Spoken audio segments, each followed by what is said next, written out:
Valérie Damido a toujours le mot pour rire. CIST pourquoi, en entendant l'hymne britannique lors de son passage au Club de l'été d'Europe 1, ce mardi 25 juillet, l'animatrice n'a pu s'empêcher de lancer « Eh bien ça, CIST lors de mon premier couronnement ». L'ex-présentatrice de Déco a ensuite expliqué pourquoi God Save the King avait été choisie par Anissa Haddadi pour son portrait. Mon papa, qui travaille chez un grand joaillier, a serti les pierres de l'épée du roi George VI, père d'Élisabeth II, au moment de son couronnement.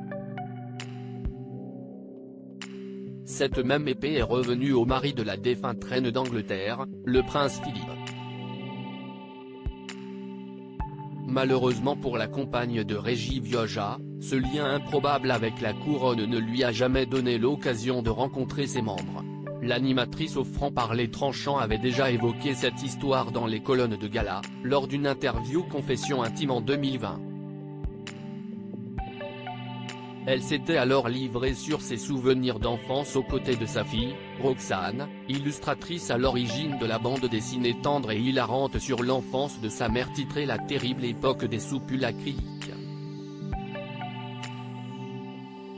Elle avait alors évoqué l'importance de ses défunts parents à ses yeux.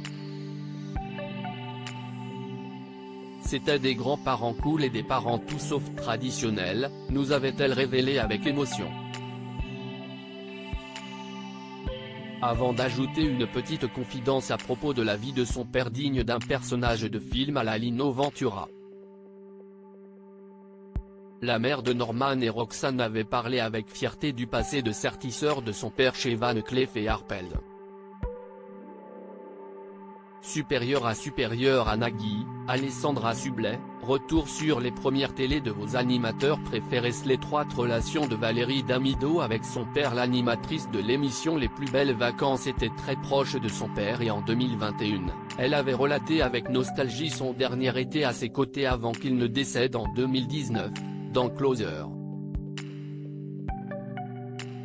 Il était très fatigué, il devait sentir que c'était ses derniers moments avec nous, s'était-elle souvenue, pointant ainsi son attachement à l'île de Ré.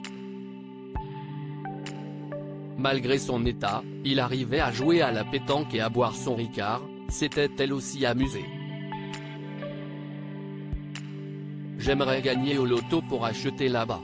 Il y a une ambiance particulière sur cette île. C'est d'ailleurs là-bas qu'à 12 ans, Valérie Damido a échangé son premier baiser.